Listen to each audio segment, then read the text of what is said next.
lagi kita di channel yang penuh imajinasi, informasi gratis, nggak bayar. Subscribe. Assalamualaikum warahmatullahi wabarakatuh. Waalaikumsalam warahmatullahi wabarakatuh. Apa kabar Bang Kica? Alhamdulillah sehat. Ya, alhamdulillah. Kita harapkan juga teman-teman, sobat-sobat Kicau Jelata yang selalu setia memantau channel kita ini, semoga juga dalam keadaan sehat dan walafiat. Karena sehat itu adalah jasmani, kata orang tua kita itu yang Mbak Ridwan. Kan, kalau sehat, nah kalau sehat itu katanya jasmani, kalau walafiat itu rohani. Pemikiran kita sehat. Ya, jadi benar. Sehat jiwa dan raga. Ya. Kita doakan semua sobat-sobat kita jelata demikian enaknya ya. Ya. Kita masih dalam suasana pandemi dan kita hari-hari ini udah mulai mendapatkan angin seger ya sebetulnya dari pemerintah kita ini Bang. Pemerintah sudah menyatakan bahwa dirinya siap untuk menerima kritikan yang sifatnya pedas sekalipun gitu kan, yang keras sekalipun. Jadi kritikan-kritikan yang membangun lah ya. Ini satu hal yang luar biasa. Sudah membukakan itu. Artinya dengan kondisi pemerintahan yang tidak ada, boleh dibilang tidak ada oposisi ya. Karena kan rival beliau waktu kontestasi sudah bergabung, berarti kan sudah nggak ada lagi tidak ada lagi yang namanya partai oposisi kan ya. Mungkin masih ada beberapa partai yang di luar pemerintahan, tapi yang di luar ini kelihatannya juga dia akan beroposisi kalau partainya harus disinggung. Itu menurut saya. Gimana menurut Bang Kica? Apa yang terjadi ini? Kok pemerintah tiba-tiba terbuka untuk menerima kritik? Ya begini, Bung Jela.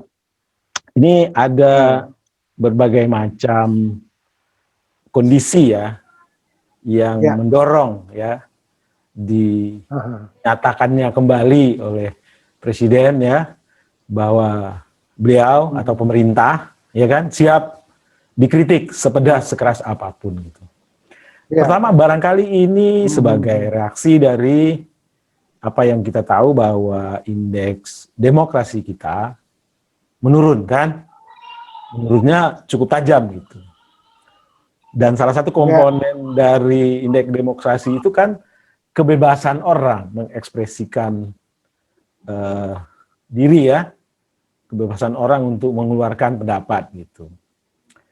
Dan kita tahu apa yang terjadi di tahun 2020, banyak sekali yang berbeda pandangan, itu tidak hanya dikuliti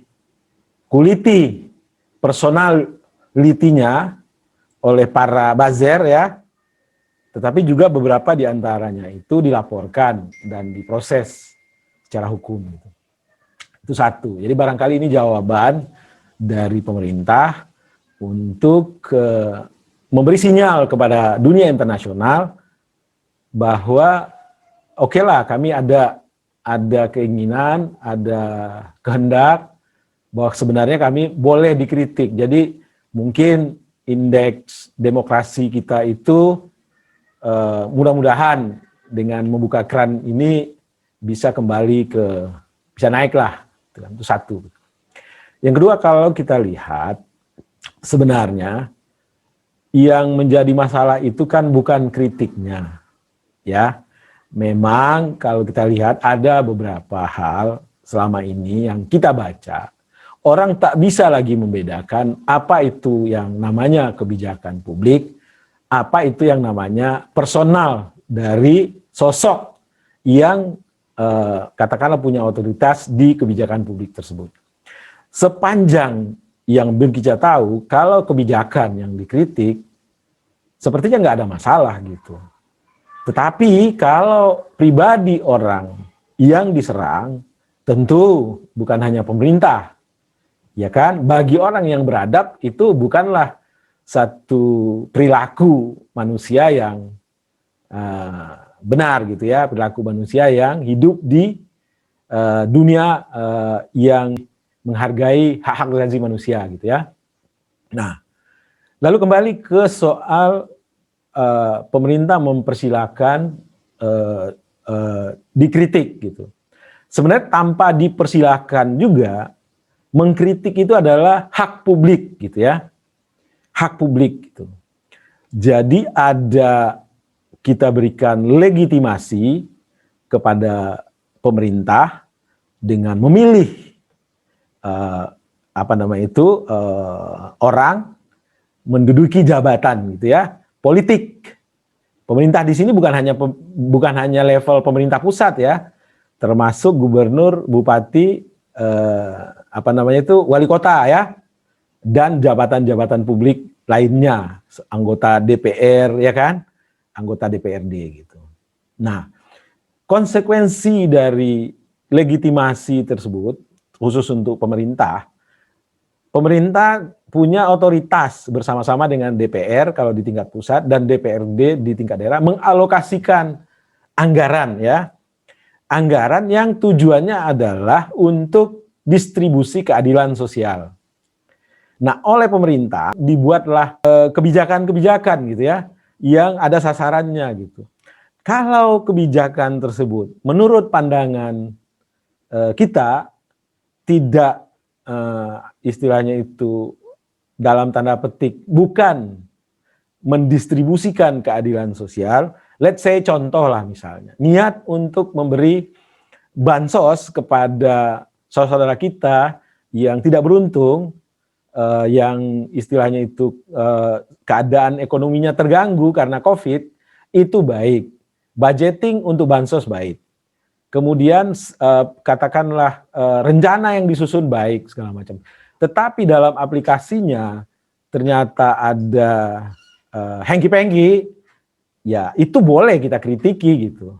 Boleh kita kritik dan itu hak kita untuk melakukan kritik gitu. Tetapi kalau kita menyerang personal orang, menteri, katakanlah menteri sosial, kebijakan publiknya, tubuh publiknya boleh kita kritiki. Boleh kita kuliti.